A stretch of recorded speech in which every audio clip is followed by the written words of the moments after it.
Praise the Lord, hallelujah. परमेश्वर का पवित्र नाम को धन्यवाद हो। परमेश्वर का दया, परमेश्वर का अनुग्रह, परमेश्वर का शांति आपका जीवन में सदैव रहे। आज ये सुबह का समय में फिर एक बार प्रभु यीशु मसीह के नाम से आप सबको ग्रेस गॉस्पेल मिशन का तरफ से हम आपको स्वागत करते हैं। परमेश्वर दया का धनी है, अनुग्रह का दाता है, शांति का राजा, मुक्ति का दाता, महान सनातन का पिता। उस पवित्र परमेश्वर को हम कोटि कोटि धन्यवाद करते हैं या कोटि कोटि नमन करते हैं, क्योंकि पवित्र परमेश्वर उसका योग्य है। हम आशा करते हैं कि आप सब अच्छा से रहे, क्योंकि पवित्र परमेश्वर आपको चला रहे हैं, पवित्र परमेश्वर आपको संभाल रहे हैं, पवित्र परमेश्वर उनके धर्म में दाहिना हाथ में आपको सुरक्षा पूर्वक रख रहे।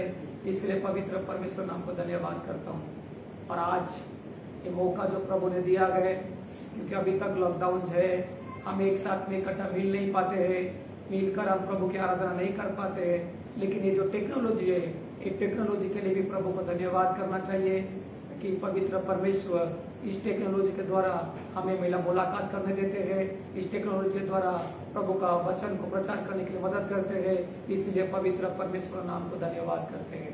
प्रभु यीशु मसीह महान है और उसका महानता हम सदैव हमारा जीवन में लाना बहुत जरूरत है। प्रभु का नाम को धन्यवाद हो, प्रभु की स्तुति हो। आइए हम अपनी आंखों को बंद करें और आने वाला वचन के लिए हम प्रार्थना करें। महान सर्वशक्तिमान प्रभु यीशु मसीह, अनुग्रहकारी दयालु प्रेमालु पिता परमेश्वर, हम आपका पवित्र नाम को धन्यवाद करते प्रभु जी। दया का धनी, अनुग्रह का दाता, शांति का राजा, मुक्ति का दाता मेरे प्रभु यीशु मसीह, अनाथों का पिता, विधवा का न्याय चुकाने वाला प्रभु जी, महाराजा दिराजा, महामहिम बाल परसिम का पवित्र परमेश्वर, हम आज सुबह का समय में आपको धन्यवाद करते पिता, और हम आपका संगति में आते मेरे प्रभु जी। पवित्र पिता परमेश्वर, परिस्थिति विकट कितना भी हो, फिर भी आप हमें संभाल रहे प्रभु जी, आप हमें सुरक्षित रखे मेरे पिता। प्रभु यीशु मसीह, हम आपको कोटि कोटि धन्यवाद देते मेरे प्रभु जी। पवित्र पिता परमेश्वर, हम आपकी स्तुति, आपकी आराधना करते पिता। आज का समय के लिए मेरे प्रभु जी, मैं आपका नाम को धन्यवाद देता हूँ मेरे प्रभु जी। पवित्र पिता परमेश्वर, आज इस समय में प्रभु जी, आज प्रभु जी ऑनलाइन में आने के लिए मदद की हम धन्यवाद करते प्रभु जी। पवित्र पिता परमेश्वर, जो वचन आपने भेजे मेरे प्रभु जी, उस वचन के द्वारा प्रभु आज हर एक को आप आशीषित कीजिए पिता। हर एक का जीवन में मेरे प्रभु सुराजा आपका बड़ी काम हो जाए मेरे प्रभु जी। पवित्र पिता परमेश्वर, में प्रार्थना करता हूँ पिता, आज हर एक जन्म वचन को सुनते सुनते मेरे प्रभु जी आपका आशीष को प्राप्त करने के लिए मदद कीजिए मेरे पिता। पवित्र पिता परमेश्वर, शांति का राजा, मुक्तिदाता, आप सब बातों में प्रभु जी आत्मिक रूप से, आर्थिक रूप से, शारीरिक रूप से हर एक बलवान बनाइए प्रभु जी। मुझे भी सहायता कीजिए पिता, ताकि मैं आपका वचन को सुना सकूं पिता। धन्यवाद करता हूं, मेरी प्रार्थना को सुने, यीशु के नाम से प्रार्थना मांगते पिता, आमीन। फिर एक बार प्रभु का नाम को धन्यवाद करते, स्तुति करते हैं। और आज परमेश्वर ने फिर एक बार आप लोग का बीच में आने के लिए मदद की है, इसलिए प्रभु का नाम को धन्यवाद करते हैं। आइए हम आज का वचन की ओर जाएंगे। आज का जो टॉपिक है, सफलता का सीढ़ी, या सफलता का कदम भी कह सकते हैं, या सफलता सीढ़ी भी कह सकते हैं। स्टेप टू सक्सेस, उसका जो आज का पॉइंट है। सफलता को प्राप्त करने के लिए पवित्र शास्त्र में बहुत सारा कदम को दिया है, बहुत सारा पायरी को रखा है, या बहुत सारा सीढ़ी को रखा है। हम उस सीढ़ी पर जब कदम रखकर चलते मेरे प्यारो, तो सफलता को प्राप्त करते हैं। सफलता का मतलब ये नहीं है कि हमने अच्छा गाड़ी ले लिए, हमने घर बना लिए, हमने बंगला बना लिए, हमने शेड बाड़ी खरीद लिए, हमने प्रॉपर्टी खरीद लिए, तो हम सक्सेस पा गए, हम सफलता पा गए। ये यहाँ पर वो सफलता के बारे में बात नहीं करता मेरे प्यारो। मैं आत्मिक सफलता के बारे में आपसे बातें करूंगा कि वो आत्मिक सफलता को प्राप्त करना ये हमारा कर्तव्य है, और हमें प्राप्त करना हमारा जरूरी है मेरे प्यारो। जब तक आत्मिक सफलता प्राप्त नहीं करते मेरे प्यारो, बाकी सारे सफलता कोई काम के नहीं है, बाकी सारे सफलता बेकार है मेरे प्यारो, क्योंकि बाइबल का वचन के आधार पर सब कुछ खत्म हो जाएगा, लेकिन जो प्रभु का अनुग्रह के द्वारा जीवन जीते गए वही सर्वकाल तक टिका रहेगा। सर्वकाल तक हमारे साथ में टिका रहने वाला सफलता, वही सफलता ही असली सफलता मेरे प्यारो। और उस सफलता को प्राप्त करने के लिए आज हम आपको मैं कुछ बातें बताने वाला हूं। उस बातों को लेकर जब हम चलते हैं, उस बातों को लेकर जब हम जीवन को बिताते मेरे प्यारो, तो सफलता को प्राप्त करते हैं। बाइबल बताती है मेरे प्यारो कि यशायाह का किताब में 40 अध्याय में लिखा गया है कि जो प्रभु का पर भरोसा करते हैं वो उकाब की नाई उड़ेंगे। उकाब की नाई उड़ना, दो एक ऊंची दौड़ना, एक ऊंची ऊड़ को उड़ना मेरे प्यारो, यही की सफलता है मेरे प्यारो। उसी प्रकार का पवित्र शास्त्र में बहुत सारा सफलता का बारे में हमें बताया भी है, चेतावनी दिया है। उस बातों को हम देखेंगे मेरे प्यारो, क्योंकि सबसे पहली बात होता है, सफलता का मतलब होता है कि परमेश्वर जहां हमें रखना चाहते थे, हम अगर वहां पर रह गए, ये हमारे सफलता है। परमेश्वर हमें जहां रखना चाहता है, परमेश्वर हमें जिस जगह तक लेके जाना चाहते थे, अगर हम उस जगह तक पहुंच गए या उस जगह तक चले गए, वो हमारे लिए एक सफलता मेरे प्यारो। और उस जगह तक पहुंचने के लिए, उस जगह जाने के लिए हमें क्या करना पड़ेगा? पवित्र शास्त्र में हम अगर देखेंगे मेरे प्यारो, क्या करना पड़ेगा कि कौन सा कदम चलना पड़ेगा या कौन सा पायरी में पैर रखना पड़ेगा, कौन सा सीढ़ी को पकड़ना पड़ेगा, तब जाकर हम वो ऊंचाई तक पहुंच पाएंगे जो ऊंचाई की ओर परमेश्वर हमें लेके जाना चाहते हैं।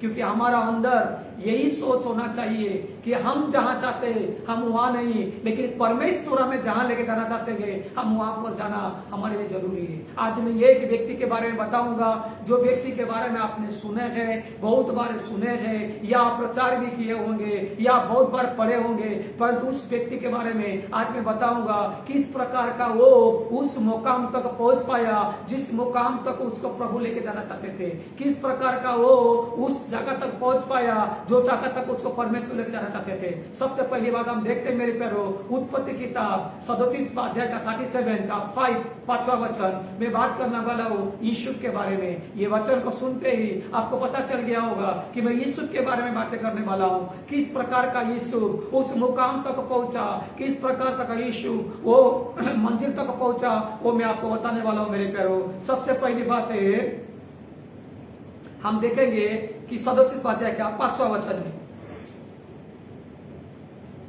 बुक ऑफ जेनेसिस उत्पत्ति किताब 37 37 अध्याय वर्ष 5वां वचन। यूसुफ ने एक स्वप्न देखा और अपने भाइयों से उसका वर्णन किया, तब वे उससे और भी द्वेष करने लगे। यूसुफ ने एक स्वप्न देखा, यूसुफ ने एक दर्शन को देखा। वो जो स्वप्न, वो जो दर्शन था, वो उसका मुकाम था।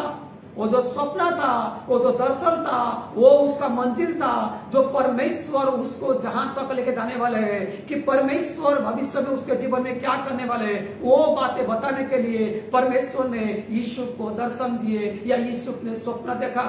मेरे प्यारो, मैं बताना चाहता हूं कि पवित्र परमेश्वर कभी कभी सीधे तौर पर बात करते हैं। यूसुफ का पिता जो याकूब था, वो परमेश्वर से बातें करने में निपुण था।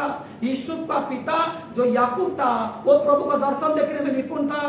परमेश्वर उसके साथ साथ रहते थे, उसके पास अभिज्ञता था, उसके पास एक्सपीरियंस था, परंतु परमेश्वर ने उससे बातें नहीं किए, लेकिन एक छोटा सा लड़का उससे बातें किए परमेश्वर। क्योंकि कभी कभी ऐसा होता है कि परमेश्वर किसके द्वारा नहीं, परमेश्वर डायरेक्ट बातें करते हैं, परमेश्वर किसी के द्वारा नहीं, लेकिन परमेश्वर हमें आमने सामने बातें करते मेरे प्यारो। आमने सामने बातें करने का अभिज्ञता को मूसा ने अपने जीवन में लिया था मेरे प्यारो। मूसा के साथ परमेश्वर बातें करते थे, आमने सामने बातें करते थे मेरे प्यारो। उसी प्रकार परमेश्वर ने यहाँ पर यूसुफ को दर्शन के द्वारा, यूसुफ को स्वप्न के द्वारा बताते थे कि तेरा मंजिल कहाँ तक होगा और तू किस मुकाम तक जाना चाहता है, या परमेश्वर उसको किस मुकाम तक लेके जाना चाहता है। हालेलुया। इसी प्रकार का मेरे प्यारो हमारा जीवन में परमेश्वर का दर्शन को, हमारा जीवन में परमेश्वर का सपना को, हमारा जीवन में परमेश्वर का इच्छा को लेना जरूरी है कि मेरे लिए परमेश्वर का क्या इच्छा है कि कौन सा मुकाम तक मैं जाऊं, मेरे लिए परमेश्वर का क्या योजना है कि कौन सा रास्ते में मैं चलूं, कि कहां तक मैं पहुंचूं, कहां तक मैं जा सकूं। ये हमें जानना जरूरी है, ये हमें समझना जरूरी है। क्योंकि परमेश्वर अगर किसी के द्वारा बातें नहीं करता है, परमेश्वर कोई भविष्यवक्ता के द्वारा बातें नहीं करते हैं, परमेश्वर अगर कोई सेवक द्वारा बातें नहीं करते हैं, इसका मतलब आपके जीवन के प्रति जो भी लक्ष्य परमेश्वर का है, आपके जीवन के प्रति जो भी मुकाम तक परमेश्वर लेकर जाता है, वो डायरेक्ट परमेश्वर आपसे बातें करेगा। स्वप्न के द्वारा बातें करेगा, दर्शन के द्वारा बातें करेगा, वचन के द्वारा बातें करेगा, किसी के द्वारा बातें करेगा। मेरे प्यारो परमेश्वर हर एक को हर एक हिसाब से बातें करेगा। जब मेरे को सेवकाई में आने का पहले मैं जॉब करता था मेरे प्यारो, एक रात जब मैं उपवास करके प्रार्थना कर रहा था तो परमेश्वर ने मुझे उठाकर, परमेश्वर ने मुझे बातें किए थे ताकि मैं उसके सेवकाई में आ सकूं। परमेश्वर ने मुझे वचन दिए थे कि तू मुझ पर विश्वास कर, तू और तेरा घराना उतार पाएगा। आमीन, हालेलुया। तो उसी प्रकार मेरे प्यारो परमेश्वर हमें बातें करता है। सबसे पहली बात है हमें जानना जरूरी है हमारा मुकाम कहां तक है, हमें समझना जरूरी है कि कहां तक हमें जाना है। जब हम जान जाते हैं, समझ जाते हैं और जैसा यूसुफ ने उस प्रकार का कार्य किया, उसी प्रकार कार्य में हम लग जाते हैं मेरे प्यारो। सबसे पहली बात है तो है, सबसे पहला पॉइंट मेरे प्यारो कि आप उसको ग्रहण करो, परमेश्वर आपको क्या कहता है या परमेश्वर आपको कहां लेके जाना चाहते थे। वो दर्शन को, उस स्वप्ना को, उस भविष्यवाणी को, पास्टर द्वारा क्या बातें को आप सबसे पहले ग्रहण करना चाहिए। यूसुफ ने उस बातों को ग्रहण किया, यूसुफ ने ये बातों को उसके भाइयों को बताया, उसके भाई लोग उसे द्वेष करने लगे, उसके पिता ने उसे द्वेष करने लगे। जो पिता ने परमेश्वर से बातें करने का एक्सपीरियंस था, उस पिता ने भी उसे द्वेष करने लगे। मेरे प्यारो जब इसी प्रकार का बातें हमारे जीवन में आते हैं, हमारे सामने भी रुकावटें आते हैं, हमारे सामने भी चैलेंज आता है, हमारे सामने बहुत बड़े बड़े खाया भी आते हैं, लेकिन अगर दर्शन परमेश्वर देते हैं तो परमेश्वर उस मुकाम तक हमें लेके जाएंगे। आमीन, हालेलुया। क्योंकि विश्वास योग्य पवित्र परमेश्वर है, परमेश्वर धर्मी है, विश्वास योग्य है, वो सच्चा पवित्र परमेश्वर है। इसीलिए सबसे पहले हमारा जीवन का बुलावट को जानना जरूरी है। हमारा जीवन का कहां तक हमें परमेश्वर में लेके जाना चाहता है, कि कौन सा दर्शन में प्रभु देना चाहता है, कि क्या मेरे जीवन में प्रभु बताना चाहते हैं, इसी बातों को जानना जरूरी है। इस बातों को जानने के लिए मेरे प्यारो प्रार्थना का जरूरत है। इस बातों को जानने के लिए मेरे प्यारो पवित्र शास्त्रों को पढ़ना जरूरत है, प्रभु के साथ समय बिताना जरूरत है, प्रभु के संगति में आना जरूरत है। जब प्रभु का संगति में आते हैं तो परमेश्वर हमारा जीवन का सारे लक्ष्य को, हमारा जीवन में जो बातें को बताते हैं मेरे प्यारो। सबसे पहली पॉइंट होता है कि परमेश्वर आपको आपका जीवन में क्या कहता है उसका ग्रहण करो। दूसरी बात बताता है मेरे प्यारो कि परमेश्वर हमारे लिए उस मुकाम तक पहुंचने के लिए जो दर्शन को दिया हमारे जीवन में, एक मैप तैयार करते मेरे प्यारो, एक मैप तैयार करते मेरे प्यारो, और उस मैप का हिसाब से चलना हमारा काम है, उस मैप का हिसाब से जाना हमारा काम है मेरे प्यारो। क्योंकि परमेश्वर जिस प्रकार का इजराइल लोगों को मिस्र देश से छुड़ाए थे, परमेश्वर ने के मैप बना दिए थे कि कौन सा रास्ता से इनको जाना है, कैसा कैसा रास्ता से उनको जाना है। समुद्र आएगा मेरे प्यारो, खड्डा आएगा मेरे प्यारो, नदी आएगा मेरे प्यारो, पहाड़ आएगा मेरे प्यारो, चट्टान आएगा मेरे प्यारो, झील आएगा मेरे प्यारो। जो मैप में बनाते जाता है वो सब कुछ आएगा, और इजराइल लोग उस सब का सामना करना पड़ा। उसके बाद परमेश्वर उनके बाल बच्चों को उस कनान देश में पहुंचाए मेरे प्यारो। उसी प्रकार का क्योंकि हमारा जीवन में जो मैप है, जो नक्शा है, वो नक्शा हमारा जीवन में है, वो नक्शा में दिया गया रास्ता, उस नक्शा में बताया गया मार्ग में हम जब चलेंगे मेरे प्यारो, तब पवित्र परमेश्वर का वो योजना को पूरा कर पाएंगे। हे मेरे प्यारो, मेरे नक्शा को जानना जरूरी है, उस नक्शा को समझना जरूरी है। और एक बात ध्यान रखिएगा, उस नक्शा में जैसा मैंने बोला विभिन्न प्रकार का बात आएगा। वो नक्शा में जाने के लिए मेरे प्यारो विभिन्न प्रकार का रुकावट आएगा, परंतु रुकावट कितना भी आए, बाधाएं कितना आए, पवित्र परमेश्वर थे उस बाधा से, रुकावट से हमें पार करने के लिए। दाऊद को परमेश्वर ने शमूएल के द्वारा अभिषेक किया था राजा बनने के लिए। जब दाऊद को शमूएल के द्वारा अभिषेक किया, जिस दिन अभिषेक किया, दाऊद उस दिन राजा नहीं बन पाया मेरे प्यारो। उसके लिए उसको इंतजार करना पड़ा, उसके लिए उनको बहुत कष्ट कर उठाना पड़ा, उसके लिए उसको साउल का सामना करना पड़ा, उसके लिए उसको जंगल में जाना पड़ा,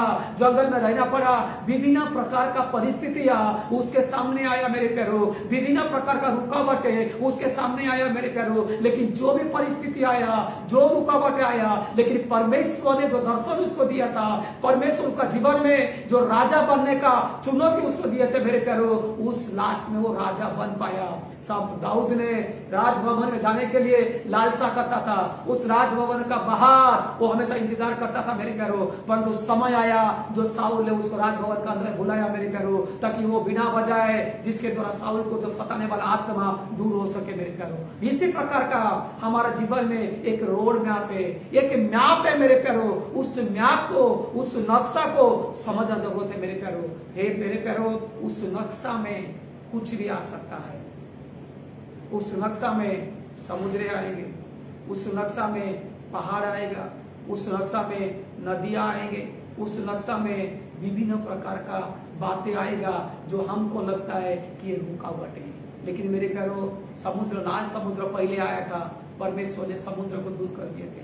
परमेश्वर समुद्र को दुभाग कर दिए थे मेरे प्यारो। परमेश्वर समुद्र को दुभाग कर रास्ता बनाए थे। उस समय जो परमेश्वर किया, आज वो परमेश्वर करने में सक्षम है। लेकिन हमें और आपको समझना जरूरी है कि वो नक्शा क्या है मेरे प्यारो। मेरे वचन को बताऊंगा, ऐसा का किताब 43 अध्याय का 16 वचन। ऐसा का किताब 43 अध्याय का 16 वचन। यहोवा जो समुद्र में मार्ग और प्रचंड धारा में पथ बनाता है, रास्ता बनाता है। चाहे समुद्र हो, चाहे प्रचंड आंधी आए, चाहे समुद्र आए, चाहे जंगल आए, चाहे पहाड़ आए, चाहे पर्वत आए, चाहे नदी आए, चाहे नाली आए, कुछ भी आए, पवित्र परमेश्वर उससे मार्ग तैयार कर कर वो हमें सारे रुकावट दूर कर कर हमें उस मंजिल तक लेके जाते हैं मेरे प्यारो। इसीलिए परमेश्वर जो मैप हमारा तैयार किया है, उस मैप में सारे परिस्थिति आएगा, चाहे कोई भी परिस्थिति आए, परमेश्वर आपके लिए रास्ता बनाएगा। लेकिन एक बात ध्यान रखिएगा, जो परिस्थिति आया, जो दुविधा आता है, जो बाधा आता है, जो रुकावट को आता है, उसको आने देने का।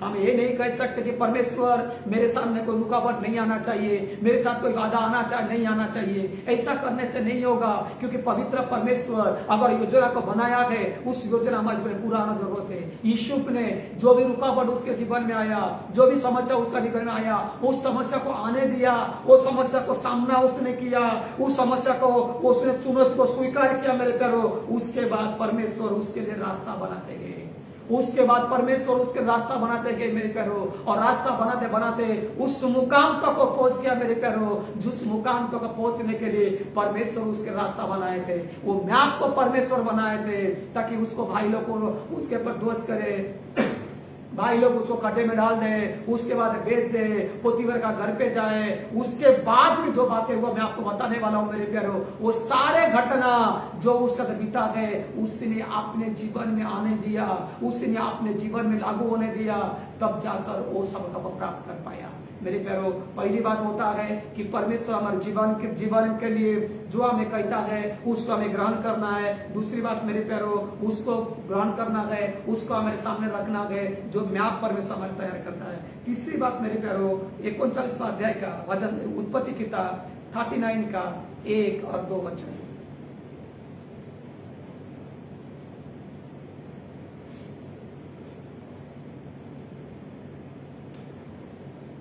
उत्पत्ति किताब 39वां अध्याय उसका 1 और 2 वचन।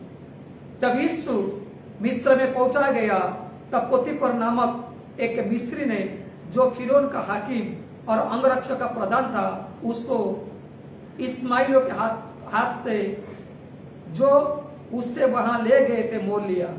यूसुफ अपने मिस्र स्वामी के घर में रहता था और यहोवा उसके संग था। तीसरा बात तो होता है कि परमेश्वर का उपस्थिति में रहना। उस मुकाम तक पहुंचने के लिए परमेश्वर का उपस्थिति में रहना मेरे प्यारो, क्योंकि यही उत्पत्ति किताब में 17वां अध्याय में परमेश्वर ने अब्राहम को बुलाया और अब्राहम ने अपने घर बार छोड़कर, सब कुछ छोड़कर, अपने पत्नी को लेकर उसने निकल गया जो जगह प्रभु दिखाने वाला था उस जगह तक पहुंचने के लिए। लेकिन फिर भी परमेश्वर उसको कहते गए कि तू मेरे उपस्थिति में चलते रह और दृढ़ बनते जा। प्रतिज्ञा जो परमेश्वर किए थे कि उसके जीवन में जो लक्ष्य प्रभु ने रखे थे उस लक्ष्य को पूरा करने का पहले परमेश्वर अब्राहम को कह रहे हैं कि मेरे संग संग चल और मेरे उपस्थिति में तू बढ़ते जा। क्या इतना दिन तक उसे संसर्ग नहीं था? वो था, उसे सब कुछ छोड़ के आया, उसने विश्वास के साथ जीवन जिया मेरे प्यारो। लेकिन फिर भी कहता है कि परमेश्वर कहता है कि उपस्थिति में रहना मेरे प्यारो। यहां पर भी यही है कि यीशु के संग संग परमेश्वर